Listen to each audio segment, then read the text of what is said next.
ছাত্ৰ-ছাত্ৰীসকল মই আজি তোমালোকক মানৱ বন্দনা কবিতাটোৰ 2 নম্বৰ যেটো প্ৰশ্ন দিছে প্ৰশ্নটো কৈছে যে মানৱ বন্দনা কবিতাটিৰ সাৰাংশ তোমাৰ নিজৰ কথাৰে বিৱৰি লিখা ইয়াৰ উত্তৰটো মই তোমালোকক এনে ধৰণে লিখাই দিছো প্ৰথম পেৰাগ্ৰাফটো লিখা হৈছে মানৱতাবাদী কবি চন্দ্ৰকুমাৰ আগৰৱালাই তেখেতৰ মানৱ বন্দনা নামৰ কবিতাটোত মানুহৰ প্ৰতি গভীৰ শ্ৰদ্ধা পোষণ কৰি মানুহৰ বৰ্ণনা কৰিছে 2 নম্বৰ পেৰাগ্ৰাফটো লিখা হৈছে এই পৃথিৱীক মৃত্যুলোক বুলি কোৱা হয় যদিও পৃথিৱীলৈ মানুহৰ খুদ অহৰহ বৈ আছে যুগে যুগে মানুহে জনম লৈ আছে এই মানৱী জনমৰ সাৰ্থকতা নিৰ্ধাৰণ কৰে মানুহৰ কৰ্মই গতিকে এই কৰ্ম হ'ব লাগে মানৱ কল্যাণৰ অৰ্থে সমৰ্পিত তাৰ পিছৰ পেৰাগ্ৰাফটো লিখা হৈছে যে কবিয়ে এই বিশ্বত মানুহকে শ্ৰেষ্ঠ স্থান দিছে তেখেতে মানুহক দেৱতা জ্ঞান কৰিছে দেৱলোক আৰু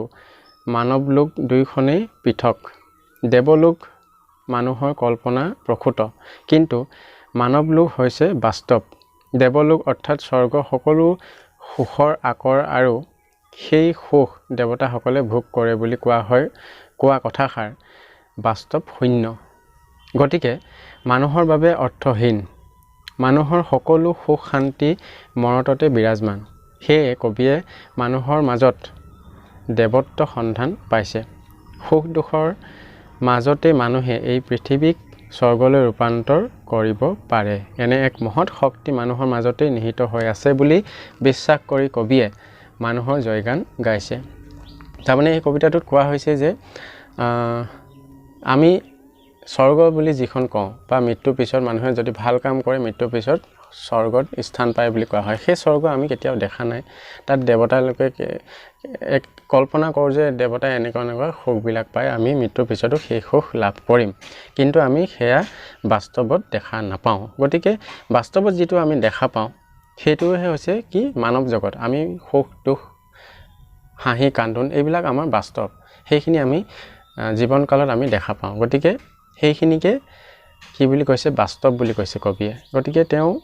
মানুহৰ মাজত সেই এক মহান শক্তি তেওঁ কি কৰিছে দেখা পাইছে যি শক্তি দেৱতাৰ আছে তাৰমানে মানুহে মৰম চেনেহৰ মাজেৰে কি কৰিব পাৰে এই পৃথিৱীখনকে স্বৰ্গলৈ কি কৰিব পাৰে ৰূপান্তৰ কৰিব পাৰে গতিকে এই কবিতাটোৰ মাজেৰে কবিয়ে এই যিটো ভাৱ এই ভাৱটোকে প্ৰকাশ কৰিব বিচাৰিছে গতিকে তোমালোকে প্ৰশ্নটো ভালকৈ বুজি পাইছা আৰু যদি নুবুজা তেতিয়াহ'লে কিতাপখনৰ কবিতাটো আকৌ এবাৰ ভাল ধৰণে পঢ়ি তোমালোকে বুজিবলৈ চেষ্টা কৰিবা আৰু যদি তেতিয়াও তোমালোকে বুজি নোপোৱা তেতিয়াহ'লে মোক তোমালোকে হোৱাটছআপত মেছেজ কৰিবা তাৰপিছত মই তোমালোকক নেক্সট ক্লাছত আকৌ সেই গোটেই কথাখিনি সুন্দৰভাৱে বুজাই দিবলৈ যত্ন কৰিম ইয়াৰ পিছতে মই 3 নম্বৰ প্ৰশ্নটোলৈ আহিছোঁ 3 নম্বৰ প্ৰশ্নটোত কৈছে যে এই যে পৃথিৱীৰ স্বৰ্গটো অধিক মানুহৰ নিজাপি ঘৰ কথাষাৰ অৰ্থ বুজাই লিখা ইয়াত মই এনেধৰণে লিখিছোঁ উত্তৰটো স্বৰ্গ হৈছে সুখৰ ঠাই য'ত দেৱতাসকলে বাস কৰে এই স্বৰ্গত স্থান পাবলৈ হ'লে মানুহে ভাল কৰ্ম কৰিব লাগে মানুহৰ বাবে স্বৰ্গ হৈছে বাঞ্ছিত পুৰী তাৰ পিছত লিখিছে যে কবিয়ে এই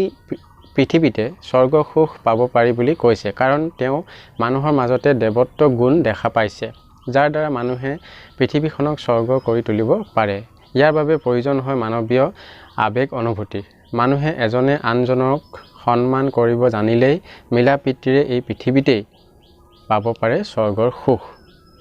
তাৰ পিছত লিখা হৈছে উক্ত কথাফাকিৰ জৰিয়তে কবিয়ে এই অৰ্থকেই ফুটাই তুলিবলৈ বিচাৰিছে গতিকে ইয়াত কোৱা হৈছে যে এই পৃথিৱীখনতে কি কৰিব পাৰে মানুহে স্বৰ্গৰ যিটো সুখ সেই সুখটো কি কৰিব পাৰে উপভোগ কৰিব পাৰে কাৰণ আমি আগতে কৈছোঁ যে স্বৰ্গখনৰ যি সুখ শান্তি আছে সেই সুখ শান্তি আমি কেৱল কল্পনাহে কৰিব পাৰোঁ আমি তাক বাস্তৱত দেখা নাপাওঁ গতিকে এই